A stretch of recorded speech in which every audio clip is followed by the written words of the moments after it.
கிறிஸ்துவுக்குள் பிரியமானவர்களே, ஆண்டவராக இயேசு கிறிஸ்துவின் நாமத்தினாலே உங்களை வாழ்த்துகிறேன்.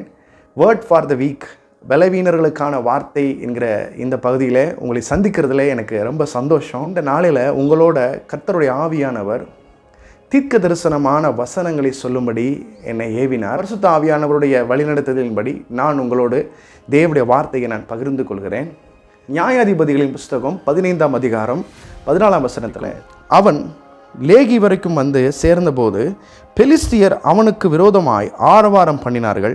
அப்பொழுது கர்த்தருடைய ஆவி அவன் மேல் பலமாய் இறங்கினதனால் அவன் புயங்களில் இருந்த கயிறுகள் நெருப்புப்பட்ட நூல் போலாகி அவன் கட்டுகள் அவன் கைகளை விட்டு அறுந்து போயிற்று. மனிதர்களால் கட்டப்பட்ட ஒரு சூழ்நிலை. இப்போது சத்ருவின் கையில் வந்து சிம்சன் அகப்பட்டிருக்கிறான். இனி என்ன பண்ண போகிறான்னு தெரியல. எத்தனை பேர் இருக்கிறாங்க பார்த்தீங்கன்னா, 1000 பேர் அவனை சுற்றிலும் ஆரவாரம் பண்ணிக்கிட்டு இருக்காங்க. 1000 பேருக்கு நடுவில் ஒரே ஒரு தனி மனுஷனாக பலவீனமானவனாக இருக்கிறான். அவனால் எதுவுமே பண்ண முடியல. அந்த நேரத்தில் பரிசுத்த ஆவியானவர் கட்டப்பட்டிருந்த சிம்சோன் மேல் பலமாக இறங்கினார் என்று வார்த்தை சொல்லுது. பலமாக ஏன் இறங்கணும்? மற்ற இடங்களை பார்க்கும்போது சிம்சன் மேல் கர்த்தருடைய ஆவியானவர் இறங்கினார் அப்படின்னு பார்க்க முடியும். ஆனால் இந்த சூழ்நிலையில் 1000 பேர் சிம்சனுக்கு விரோதமாக நிற்கிறாங்க. 1000 பேரில் இருந்து சிம்சனை காப்பாற்றணும் அப்படின்னா கர்த்தருடைய ஆவியானவர் பலமாக இறங்கி ஆக வேண்டும். கடனிலே சிக்குண்டு சுற்றி வளைக்கப்பட்டிருக்கிற உங்களை நோக்கி தான் கர்த்தருடைய ஆவியானவர் பேசுகிறார். உங்கள் மேலே கர்த்தருடைய ஆவியானவர் இறங்கும் பொழுது, உங்கள் சூழ்நிலைகளில் கர்த்தருடைய ஆவியானவர் இறங்கி வரும் பொழுது, உங்களை கட்டியிருந்த கடன் என்கிற கட்டுகள் நெருப்புப்பட்ட நூல் போல அருந்து போகும். சிலர் நடவடிக்கை 10ஆம் அதிகாரம் 44ஆம் வசனத்தில் இந்த வார்த்தைகளை பேதுரு பேசிக்கொண்டிருக்கையில் வசனத்தை கேட்டவர்கள் யாவர்கள் மேலும் பரிசுத்த ஆவியானவர் இறங்கினார் அப்படின்னு நம்ம வாசிக்க முடியும். வார்த்தையை கேட்டுக்கொண்டிருக்கும் பொழுதே கர்த்தருடைய ஆவியானவர் இறங்கி வருவார். கடன் பாரத்தோட, கடன் சுமையோட, கட்டப்பட்ட ஒரு நிலைமையோடு இந்த வார்த்தையை நீங்கள் கேட்டுக்கொண்டிருப்பீங்க அப்படின்னா கர்த்தருடைய ஆவியானவர் உங்களை பார்த்து பேசுகிறார். இந்த மாதத்தின்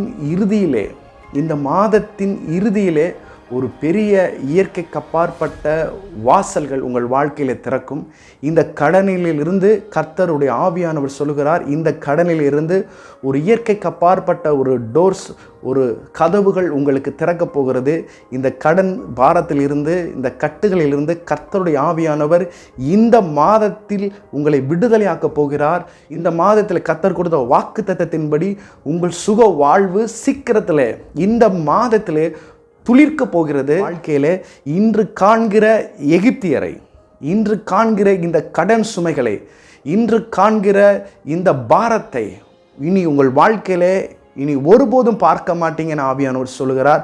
ஆகவே சீக்கிரத்தில் கர்த்தர் உங்கள் வாழ்க்கையிலே ஒரு பெரிய விடுதலையை இந்த மாதத்தின் இறுதியிலே நீங்கள் காணும்படி கர்த்தர் செய்ய போகிறார். இந்த வார்த்தையை கேட்டுக்கொண்டிருக்கும் போது பரிசுத்த ஆவியானவர் என்னோடு பேசுகிறார் என்பதை நீங்கள் உணர்ந்தீங்கன்னா கீழே இருக்கிற இந்த எண்ணுக்கு, இந்த நம்பருக்கு கால் பண்ணுங்கள். உங்களுக்காக நான் ஜெபிக்க ஆயத்தமாக இருக்கிறேன். கர்த்தர் நிச்சயமாய் விடுதலையாக்குவார். உங்கள் வாழ்க்கையிலே பெரிய அற்புதத்தை, விடுதலையை நீங்கள் காண்பீர்கள். உங்களுக்காக நான் இப்பொழுது ஜெபிக்கிறேன். பிதாவே, இயேசு கிறிஸ்துவின் நாமத்தினாலே இந்த வார்த்தையை கேட்டுக்கொண்டிருக்கிற ஒவ்வொருவருக்காகவும் நான் ஜெபிக்கிறேன். கடனிலே கட்டப்பட்டிருக்கிற இவருடைய வாழ்க்கையிலே கர்த்தருடைய ஆவியானவர் ஆண்டவரை எப்படி கட்டப்பட்டிருந்த சிம்சோன் மேல் பலமாய் இறங்கினீரோ, அந்த கட்டுகள் எல்லாம் ஆண்டவரே நெருப்புப்பட்ட நூல் போல ஆண்டவரே அருந்து போனதோ, இவர்கள் வாழ்க்கையிலே கட்டப்பட்டிருக்கிற கடன் என்கிற அந்த கயிறுகள் எல்லாம் இயேசு கிறிஸ்துவின் நாமத்தினாலே பரிசுத்த ஆவியானுடைய வல்லமையினால் நெருப்புப்பட்ட சணல் நூல் போல, ஆண்டவரே நெருப்புப்பட்ட நூல் போல அவைகள் எல்லாம் அருந்து கீழே விழுவதாக என்று ஜெபிக்கிற ஆண்டவரே.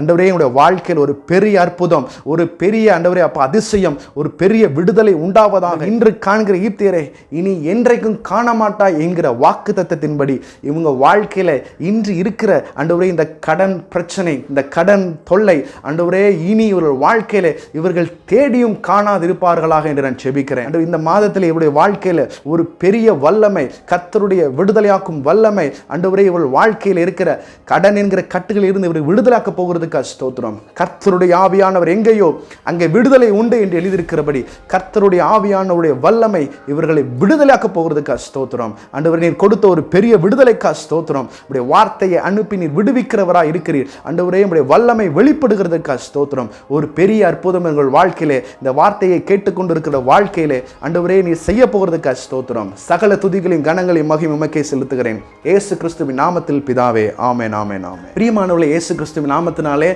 கர்த்தர் உங்கள் வாழ்க்கையில் இருக்கிற இந்த கடன் என்கிற கட்டுகளை நிச்சயமாய் உடைத்து உங்களை விடுதலையாக்குவார். இந்த மாதத்திலே கர்த்தர் ஒரு பெரிய அற்புதத்தை உங்கள் வாழ்க்கையிலே செய்ய போகிறார். உங்கள் வாழ்க்கையில் கட்டப்பட்டிருந்த எல்லா கடன் என்கிற கயிறுகளில் இருந்து கர்த்தர் உங்களை விடுதலையாக்க போகிறார்.